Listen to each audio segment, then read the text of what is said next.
and the low standing in many categories of educational effort, I've seen phenomenal changes in educational endeavor.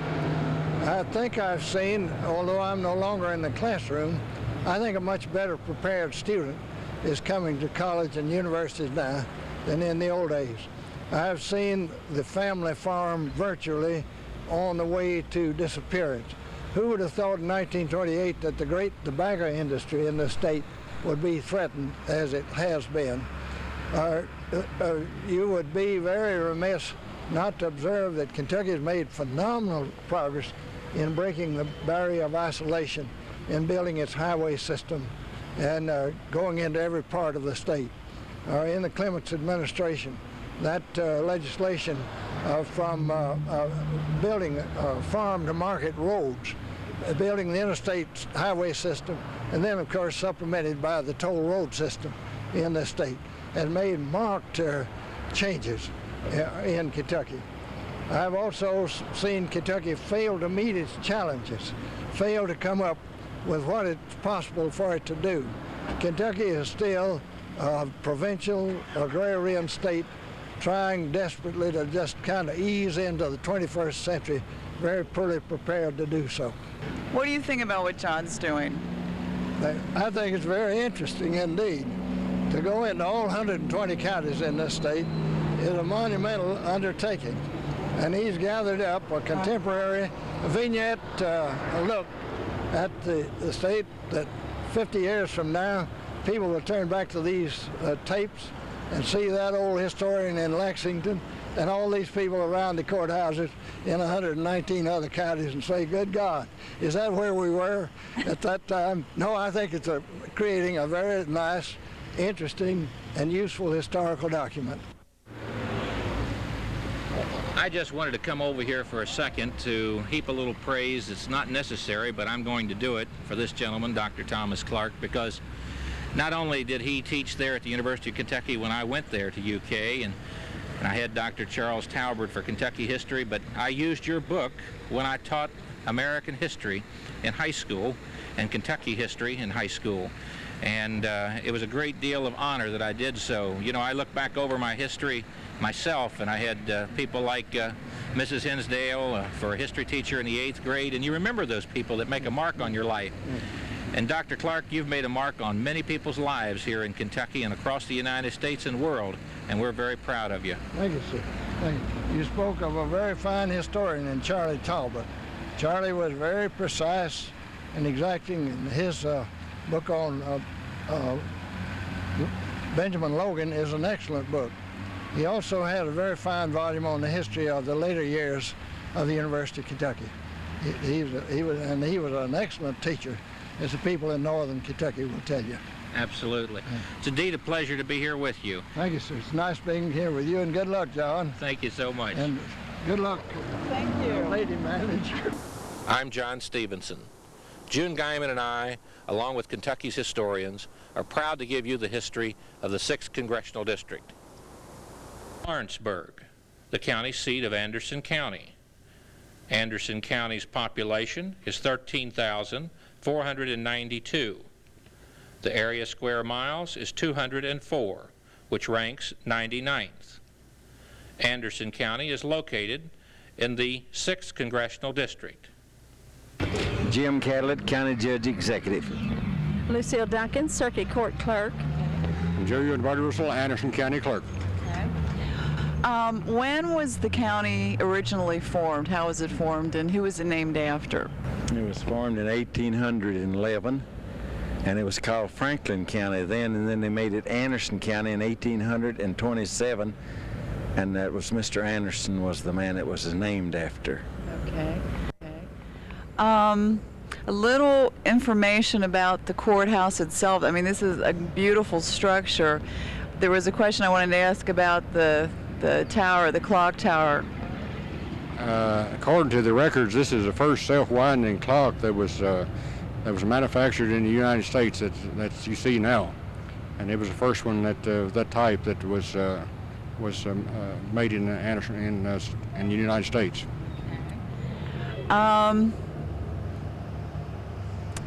as far as tourism goes, something we're trying to do is promote tourism for each county, in addition to collecting some historical information.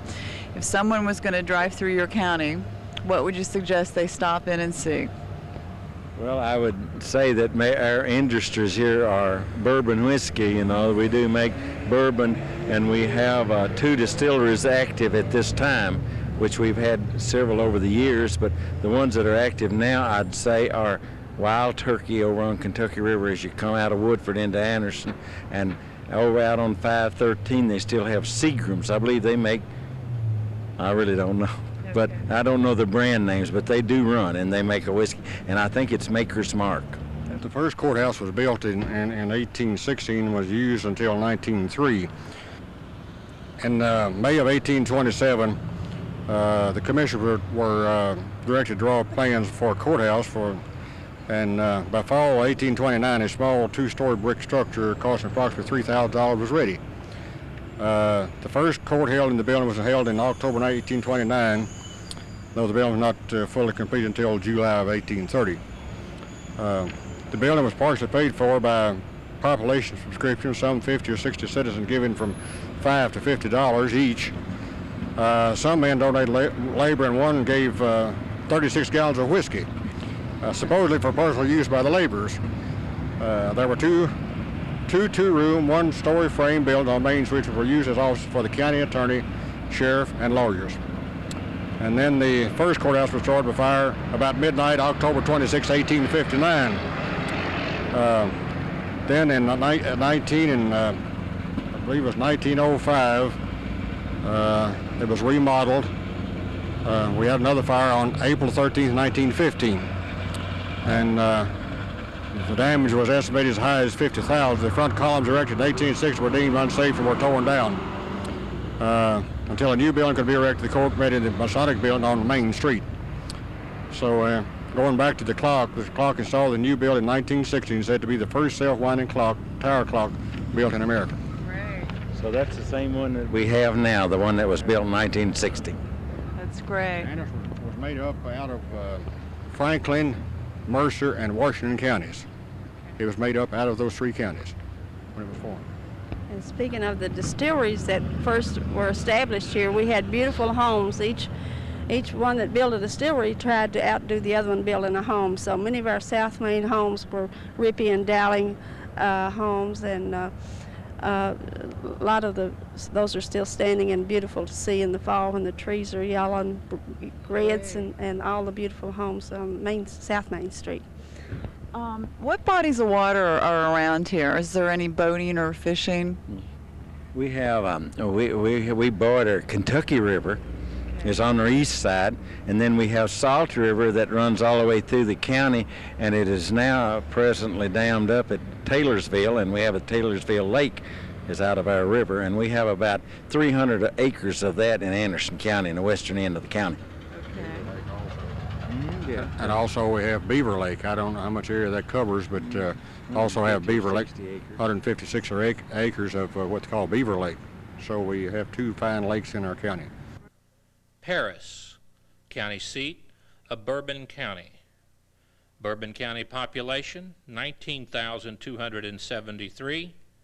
Area square miles, 292. Rank, 67. Bourbon County is located in the 6th Congressional District. Across the street is Bourbon County Courthouse. The county seat is Paris, Kentucky. And with me, we have Miss Susan Hinkle, who has been kind enough to come visit with us and answer a few questions about the history of the county of Bourbon. Ms. Hinkle, what can you tell us about the formation of the county?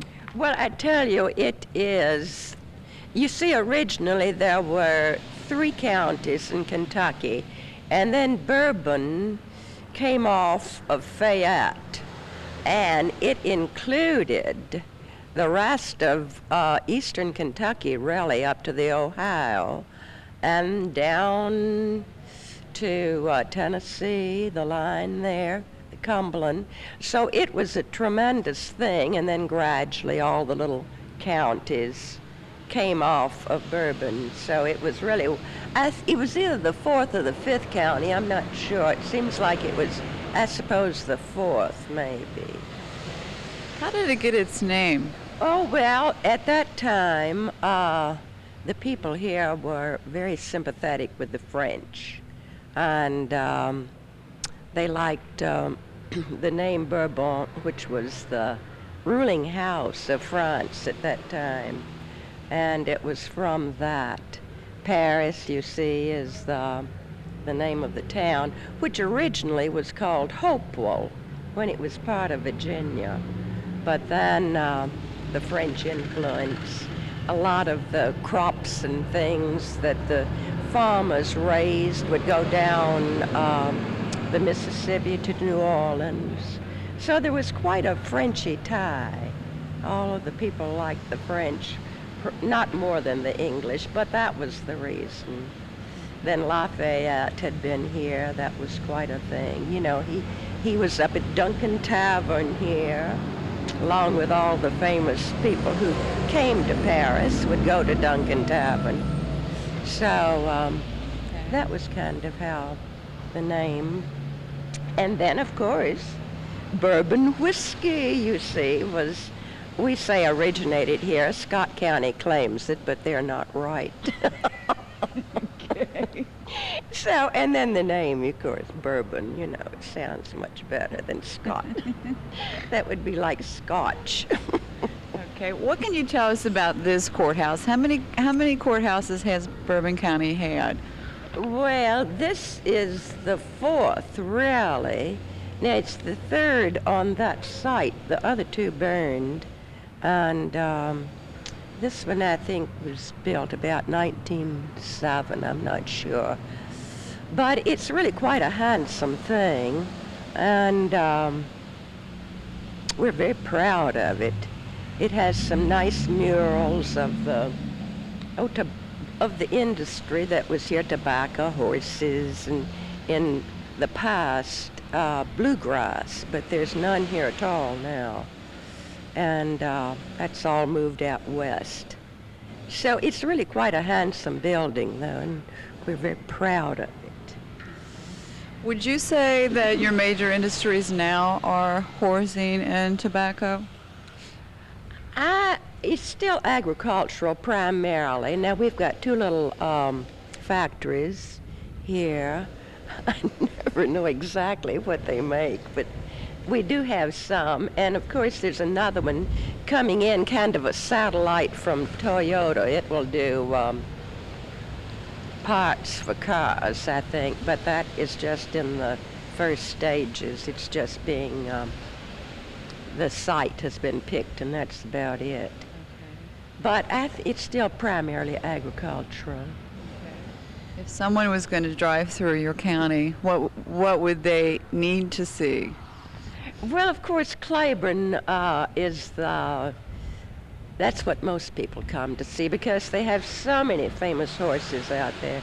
Secretariat, you know, everybody wants to see him, and Nijinsky too. I don't know, there's just a whole list of very famous horses.